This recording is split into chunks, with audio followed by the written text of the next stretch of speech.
Welcome to the 5th ICLEI webinar for local and regional governments towards COP25, taking place today, Wednesday, 15th of May 2019 at 16 o'clock Central European Summertime. My name is Ji-Sun Huang. I'm Senior Climate Advocacy and Policy Officer at ICLEI World Secretariat. I will be a panelist as well as the facilitator of today's webinar. And on behalf of ICLEI, I'd like to extend my heartfelt welcome to all of you. Before we get started, let me give you a brief introduction on the technical features of today's webinar. So firstly, you are automatically muted by the system, and I'd like to kindly ask you to remain so until the end of all the presentations to ensure smooth proceedings. Secondly, there is a box where you can type in questions, so please feel free to use this feature at any time during the webinar, and we will get to your questions at the end. And last but not least, in keeping with the principles of openness and transparency, this webinar is being recorded.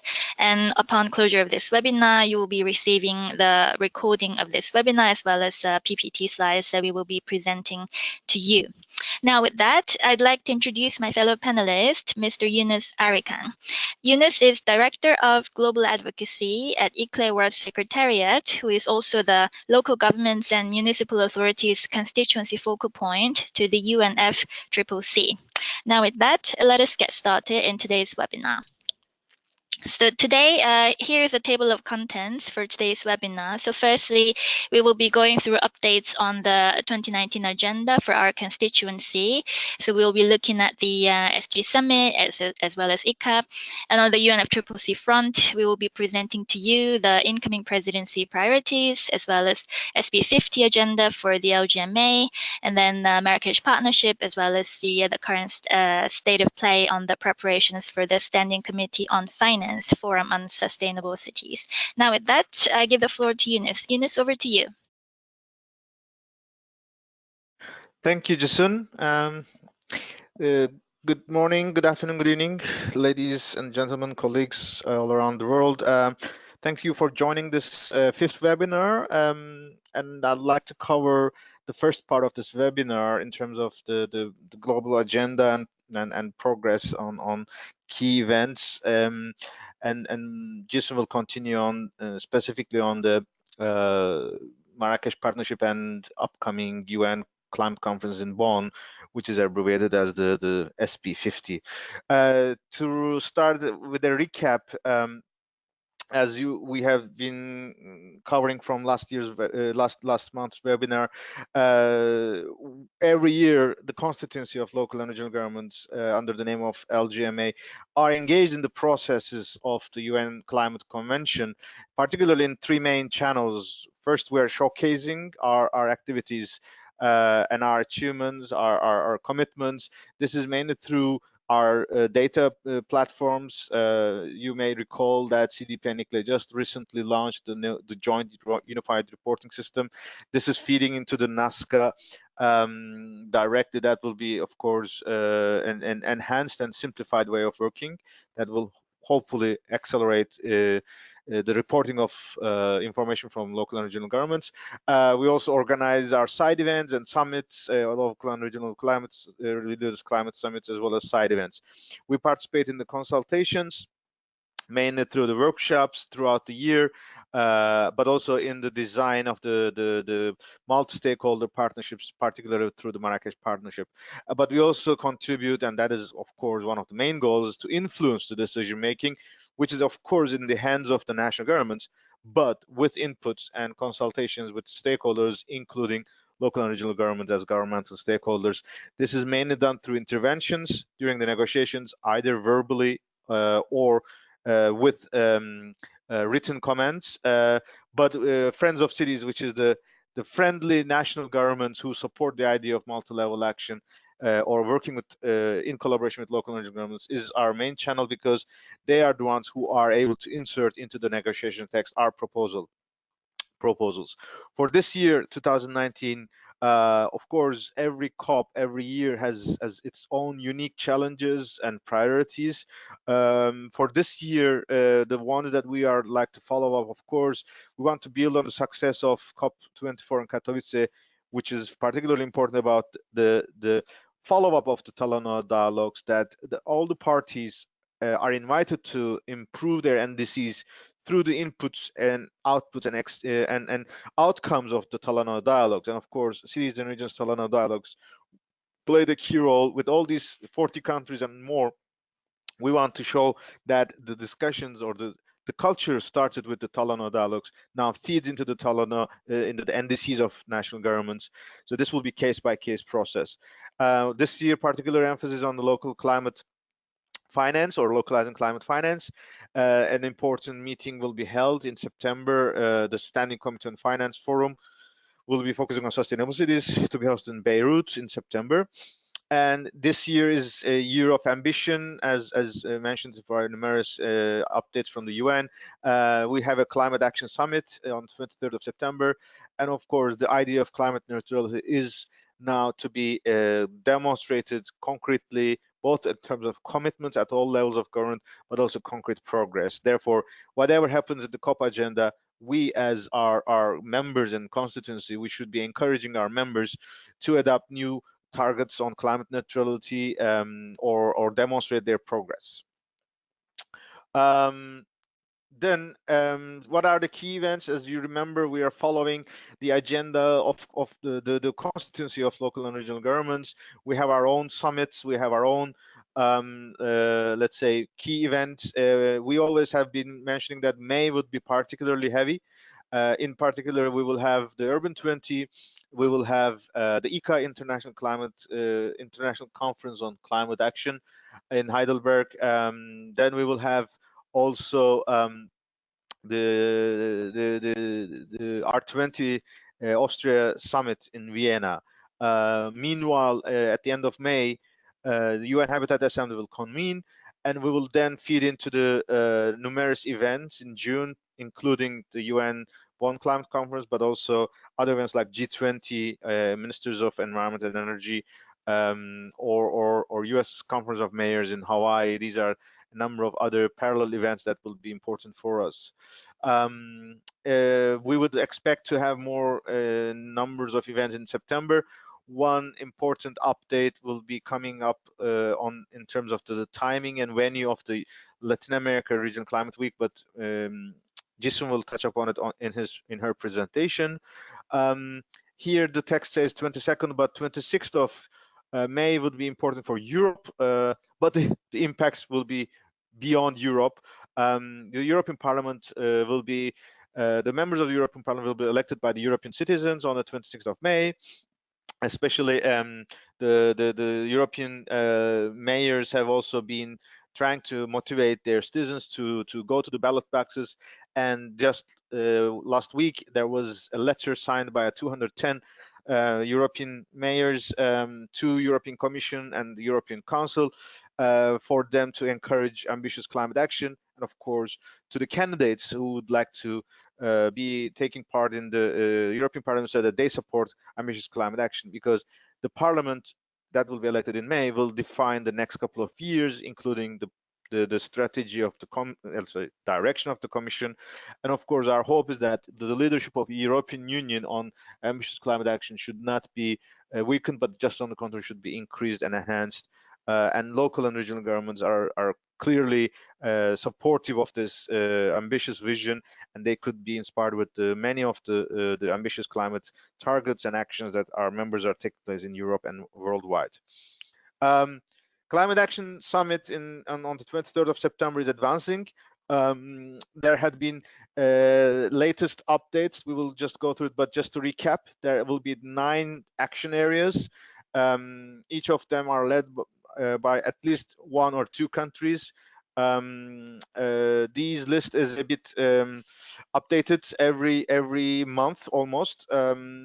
And there is now for each of the tracks you can find a second version of the work plans, which defines the key expected outcomes and the responsible partners. So if you see, track 7 is infrastructure, cities and local action.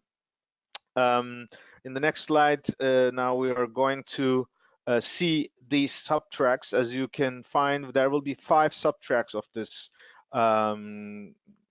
main track, which is ICLA coalition, is called. The link here leads to the document as of May.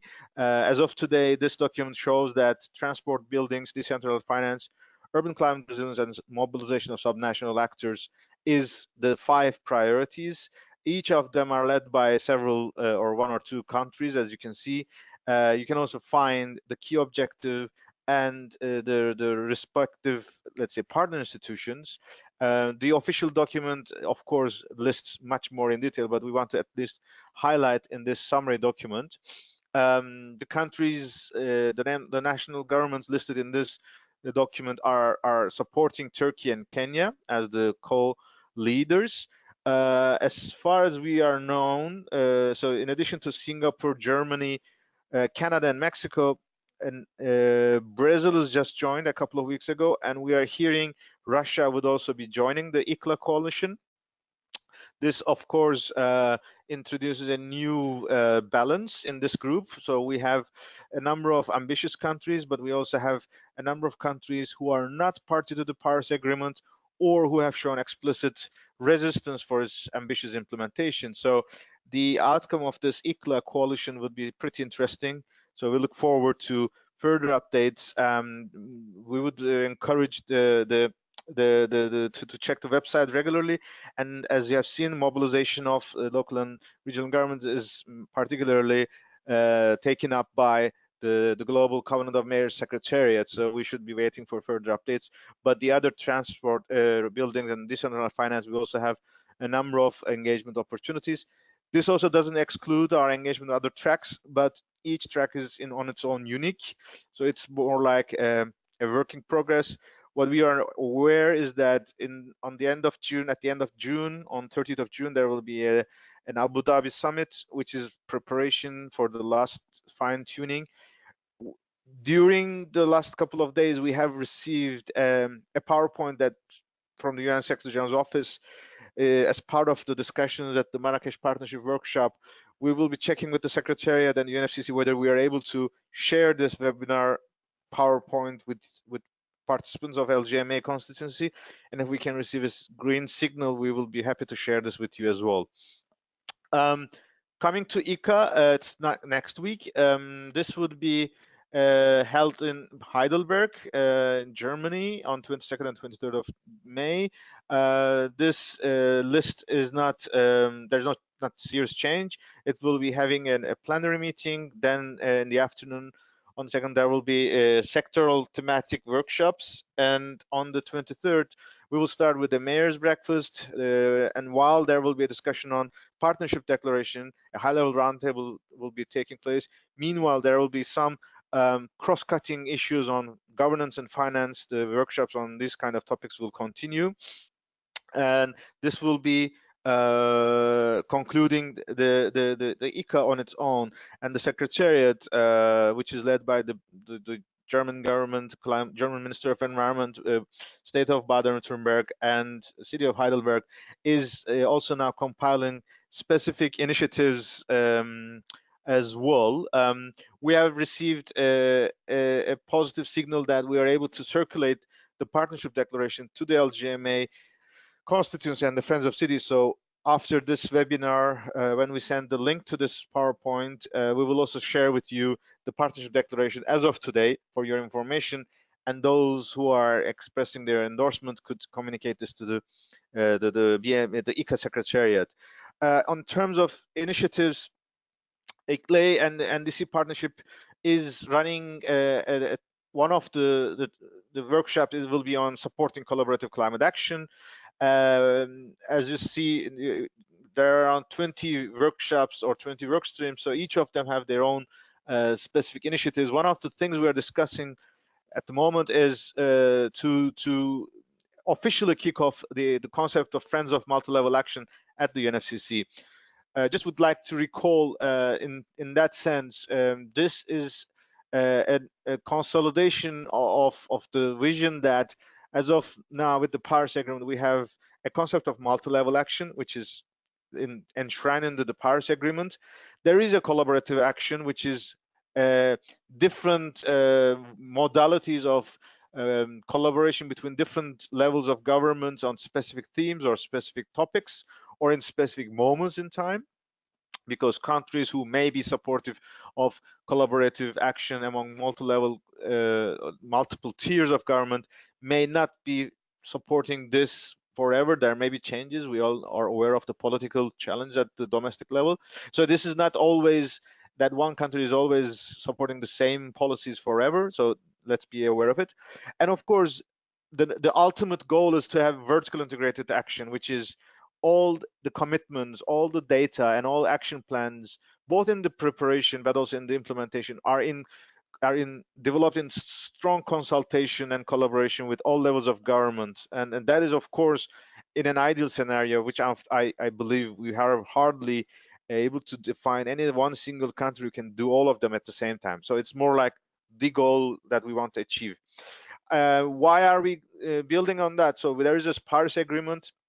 It says all levels of government. So multi-level government or multi-level action is a principle enshrined in the Paris Agreement. Therefore, we assume all countries are aware of it. But this doesn't mean that all countries are implementing it. Therefore, it would be helpful if we can create a community of national governments who are eager to work on this topic, which is a different type of interaction of all levels of government, so that friends of multi-level action will be helpful for our future implementation of the Paris Agreement and Katowice Rulebook. There is also another rationale for us at COP23 in Bonn. We had adopted the Bonn Fiji Commitment, and there we were referring that we need a revamped Friends of Cities at the UNFCCC. Friends of Cities do not necessarily reflect all the concept as such. So this is now the right moment. And as you remember now, Talanoa dialogues have taken place. It also brings new rationale that what has been achieved in the cities and regions Talanoa dialogues can be now delivered more concretely.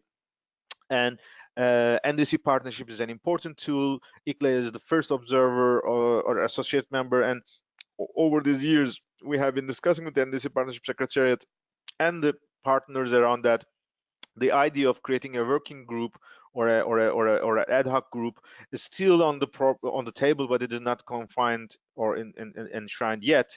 Therefore, creating a Friends of Multi-Level Action at the UNFCCC may trigger both our discussion with the NDC partnership, but also the potential expected outcome of ECA, or any potential expected outcomes from the UN Climate Summit in 23rd of September.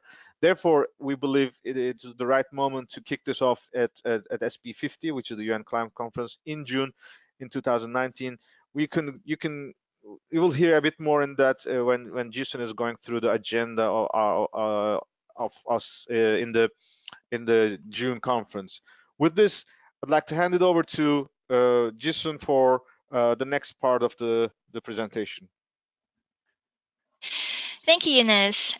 So based on what Yunus just presented, which gives us the overview picture for the year ahead, which is quite packed with key agendas for us, let me present to you the priorities and vision for COP25 by the incoming Chilean presidency.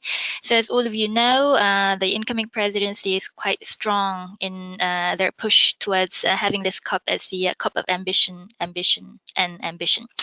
Now, and then, of course, there is the Article 6 that has to be finalized as mandated by COP24 to be considered and decided by COP25, as well as this COP also has to be giving a strong push towards implementation of NDCs. So based on that, there are 7 additional thematic areas that the incoming presidency is driving further mobilization on.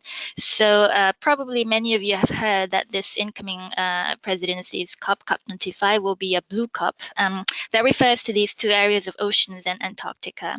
So the incoming president and as well as the whole presidency is quite strong on this agenda of oceans and Antarctica, and how these two agendas would be the strong mechanism for mobilizing further support on this COP. And then there is the two other areas of electric mobility and renewable energies. And especially for those of you who remember from the legacy of COP24, the Polish presidency also launched a declaration on this area, and then the two presidencies, Poland and Chile, would be working hand in hand on further developing this area of electric mobility, and as well as renewable energies. And last but not least, there's the cluster of circular economy, ecosystems and forests, and biodiversity. So those three areas are also being prioritized by the incoming presidency as an important cluster that would then further support the ambition and implementation vision of the incoming presidency. Next slide, please. Now, as many of you are aware of, the Marrakesh Partnership Strategy meeting took place this week from Monday to Tuesday, and there was a follow-up meeting amongst us, the Human Settlements Group, which is one of the 7 thematic groups under the Marrakesh Partnership, which actually took place today in the morning time. Now, the key agendas that we discussed, so we did reflections on the achievements of the Marrakesh Partnership and what are the ways forward, and how do we actually effectively feed into the SG Summit. And then we went down to the details of actually how to further mobilize support from a broad base of stakeholders that are not yet joined under this MPGCA, Marrakesh Partnership for Global Climate Action umbrella, but needs to be brought in further. So those areas included how to further mobilize, further strengthen the interactions between parties and non-party stakeholders, and how do we broaden the stakeholders base that we have, and how do we further outreach towards local experts and local knowledge on how to adapt to climate change, as well as increase ambition through regional climate weeks. And on tracking reporting, we received updates on how the NASCA platform will be revamped, and then how this development will be discussed further at SB50. And the ebook, the general picture of it, the key elements of it, and how do we actually provide input towards the ebook preparation process. And then last but not least, we heard from the Chilean champion himself, Gonzalo, on the incoming presidency's priorities and the vision for this COP, COP25, as well as how in general it's a tentative picture, but still how the MPGCA constellations of events of the 7 thematic groups, as well as how high-level roundtables will be structured at this COP. And let me move to the regional climate weeks. So again, many of you would be familiar with this recent development already, that initially the Latin America and the Caribbean Regional Climate Week had been scheduled between the 19th to 23rd August this year in Salvador, Brazil, but there has been a request from the Brazilian government not to host this in Brazil. So at the moment, the UNFCCC Secretariat is looking at different options, alternatives. The aim is still to hold this Latin America and the Caribbean Climate Week, Regional Climate Week, around the same time frame of around August, but we will have to wait and see further updates from the UNFCCC Secretariat on the host of the Latin America and Caribbean Regional Climate Week. And for the Asia Pacific Climate Week, we have the venue confirmed. So it's going to be in Bangkok from 2nd to 6th September.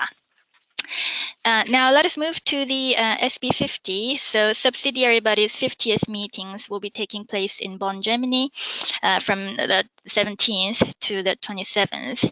So for the LGMA, we traditionally have these 4 clusters of engagements. So firstly, we have the interventions through official plenary meetings and constituted body meetings. And there are side events and exhibits. And most of you, I believe, would have received confirmations or outcomes of your application allocations there. And we have mandated events and then special events, and more on mandated events and special events. I'd like to provide further updates on this in the next slide, this one. So let's look at the mandated events for SB50. As you can see, it's going to be a quite busy 2 weeks. So starting with the technical examination process on mitigation and adaptation, the mitigation TEP will be focusing on off-grid and decentralized energy solutions, and TEP adaptation will be focusing on adaptation finance, which is a topic highly relevant for the LGMA constituency. And also based on the Paris Agreement vision, the vertical integration and how to strongly provide capacity building at the local and regional level, as was emphasized by the Paris Agreement. As you know, the LGMA constituency has been strongly attending the meetings of the PCCB and providing input. So the third meeting will be taking place. And linked to this PCCB meeting, we have the 8th meeting on the Durban Forum on Capacity Building, and the Action for Climate Empowerment 7th dialogue will be taking place. And then we have also the research dialogue, the 11th one, taking place during SB50 as well, and a thematic workshop under the local communities and indigenous peoples platform will be taking place, as well as its first meeting, the first meeting of the facilitative working group. And the Coronavia workshops on agriculture will be taking place as well. And then we have the first meeting of the Katowice Committee of Experts on the impacts of the implementation of response measures. And then we have the Gender in Session workshop. So this is the first Bonn forum on multi-level action. As Yunus mentioned in his presentation, we are aiming at the timing of SB50 to launch the first Bonn forum on multi-level action. So it refers to this the various events that will be taking place from 25th to 27th of June in the margins of SB50. So let me just go through this one by one. So the first UNFCCC Science Policy Practice Dialogue for multi-level climate action is tentatively scheduled for the 26th, and the high-level dinner for multi-level climate action, which will be the inauguration of Friends of Multi-Level Action at UNFCCC on 26th of June. And then ICLEI BMU, Ministry of Environment, as well as the NDC Partnership side event application has been confirmed, which will be focusing on advancing multi-level collaborative climate action. It will take place on the 25th of June at 4:50 in the room Bonn. And the city of Bonn and ICLEI will hold a press conference on the 10th anniversary of the Resilient Cities Congress on 27th of June. And the Nairobi Work Program delegations will be joining Resilient Cities Congress site visits, which is upon invitation only and is optional, and it is scheduled for the 27th of June. And then last but not least, the LGMA consultations are planned with a view to preparing and soliciting further input through in-person meetings for the 2019 Standing Committee on Finance Forum on Sustainable Cities. Also, and then further discussions on action for climate empowerment is also scheduled. And then as soon as we have confirmation, we'd be happy to share with you further updates on those. Right, and then now we're moving to the Standing Committee on Finance SCF Forum on Sustainable Cities. The updates are still quite similar to what we already shared with you in our April webinar. So the venue is UN Square compound in the week of 9th of September. But other than this, we didn't receive any further inputs or updates on this. So as soon as we have the concrete dates and other info, we'd be sharing with you those information. And here we take this opportunity to share with you the essential elements presented by ICLEI Global Covenant of Mayors and CCFLA joint submission on how we see as the SCF Forum on Sustainable Cities should be focusing on. So just to look at those crucial elements, the importance of the important role played by local governments for reaching the Paris goals as well as SDGs, and then the vertical integration, how it should be embedded to NDC implementation, the importance of early stage project preparation facilities, as well as how to provide further support on better preparing the tracking of subnational climate finance. All those elements have been already delivered through the focal point, LGMA focal point on climate finance. us at the meeting of the Standing Committee on Finance, and we hope to see many of these elements reflected in the detailed agenda of the forum going forward. Next slide, please. So as you know, this Towards COP25 LGMA webinar takes place every month. So you can already click on those slots to preserve, to put it on your calendar already by registering in our webinars. Next slide, please. And then, as Eunice mentioned, we provided with you the update, the recap on the key elements contained in this recent publication on the From Talana Dialogue to NDC. So you can click on this link to see the full content of this publication. And then this is we include this for your information purposes. So this is how the Paris Agreement outlined for us the vision for multi-level governance, as well as how different elements should come together to strengthen the subnational element for NDC implementations and adaptation. And the next slide, please. And then this is what we have as a Katowice outcome emanating from the COP24 decisions. And those are that are emphasized are the ones that we see as the key decision mandates that are of great importance for the LGMA constituency. Next slide, please. And last but not least, the UNFCCC has provided a summary document of all the input that was received for as a response for the two climate champions letter. So 40 inputs received in total, 3 of which from parties and 1 from the group of parties, the rest coming from the non-party stakeholders. And the details I wouldn't go into here, but you can take a look at it, as we will be providing you with the PPT slides later on. Now with this, we come to the very end of our presentations, and we'd like to open the floors for your thoughts, comments, and any questions. So you can please feel free to raise your hands, ladies and gentlemen, and we will give you the floor by unmuting you. Now is your chance to raise your questions, or you can also type in your questions in the questions box and we will address them. At the moment, I don't see any hands raised as yet. And no questions. And I turn to Eunice at this point if there's anything that you'd like to further provide any explanations or clarifications on.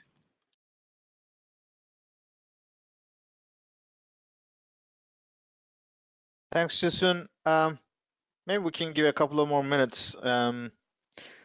And of course, this Friends of Multi-Level Action and the COP25 presidency may be some of the things we may discuss, or partners who are involved, they can share their views from Marrakesh Partnership Strategy Workshop or their preparations for these thematic areas. That could also be a possibility. Okay, I see a hand raised by Carlos. Carlos, you have the floor. I'm unmuting you at the moment, which doesn't seem to work. Can you unmute yourself? Because I'm trying to unmute you, but it doesn't seem to work. Our technical support says, Carlos, you're self-muted. That's why I can't unmute you from my end. Is it possible? Is it okay? Can you hear me? Please go ahead. Yes, please go ahead. Oh yeah, sorry, I'm in a coffee. Just to say that, as I told you previously this morning, we are exploring the possibility with the metropolitan region of Santiago to hold a meeting for some nationals during COP. It's still early stage. And we'll get back to the constituency when we get further information. For now, what was planned from on the side of the COP is to have a preparatory meeting at the national level for local governments and regional governments on topics like waste and water. We are trying to see how we could connect this dynamic, because they have already funding for this preparatory meeting with the overall preparation by the national government. Also linking this with the discussion we had with the champion during the MPGCA. So just to let you know that more news will be coming in the coming weeks, and we'll try to accelerate in order to provide that information. Thank you. Thank you, Carlos. Any reaction from your side, Yunus? I think that was a good input, and let's recall every COP we were all saying that it is unique in terms of the priorities of the negotiations, priorities of the host country and the city, and also the challenges or the topics, also including the logistical challenges. So in this case, Santiago is an important country, as has been discussed. What we are aware. There was the initial interaction with the presidency over the past couple of months, weeks, thanks to the engagement in the Marrakesh partnership process. But we are also aware Santiago is actively involved in C40 network, so there are expectations that Santiago may be nominated as the board member to the Global Covenant of Mayors on behalf of C40, which of course is an opportunity for us to have them actively involved. This is at the moment not finalized or not publicized yet, so we would encourage partners to keep this for their own information. But reaching out to host cities through this collaboration among the networks would be very valuable. So we appreciate this additional initiative from FMDV. And we are also aware in Santiago, we have both the city of Santiago, but also metropolitan region of Santiago, which we have to take into account as appropriate. Therefore, in the next couple of weeks, maybe we will be able to have more updates on that. We still are trying to understand the logistical arrangements, the capacities of the host city. So therefore, I think we're on the right direction, but yeah, for some more updates, we may need to wait for some more time. Thank you, Yunus. At the moment, I don't see any other hands raised or questions typed in. Colleagues, ladies and gentlemen, please feel free. This is your space now to share with us any of your thoughts, reflections, or input regarding the presentations that we just made. If not, Yunus, maybe we should move towards finalizing our webinar slightly ahead of the time, unless you'd like to go a little bit deeper into some of the slides that were presented earlier. Well, we can, yeah, cut it short so that we can save our times for future preparations. As we have shared, the side event lists are just announced today from the UNFCCC. Next week, we will be particularly very busy as overall constituency, both at ICA in Heidelberg, as well as just before this, the Urban 20 in Tokyo, and then follow that with our 20 summit in Vienna at the end of May, which is on the same week where UN Habitat Assembly will convene. So May would be particularly busy, and with all these outcomes, we'll prepare for the upcoming UN Climate Conference in Bonn in June. Meanwhile, we would be hopefully receiving more additional updates from the preparation of the UN Climate Action Summit. With that, I'd like to thank you all, and wish you all a nice day, and look forward to staying in touch with all the partners. Thank you, Yunus. Ladies and gentlemen, colleagues, I still don't see any other questions typed in or hands raised. So we will be closing this webinar. But just before we close, I'd like to echo Yunus's words. Thank you once again for joining us today at our 5th webinar. And as I mentioned at the very beginning, this webinar has been recorded and all the relevant materials will be shared with you in due course. Thank you so much. This webinar is now closed.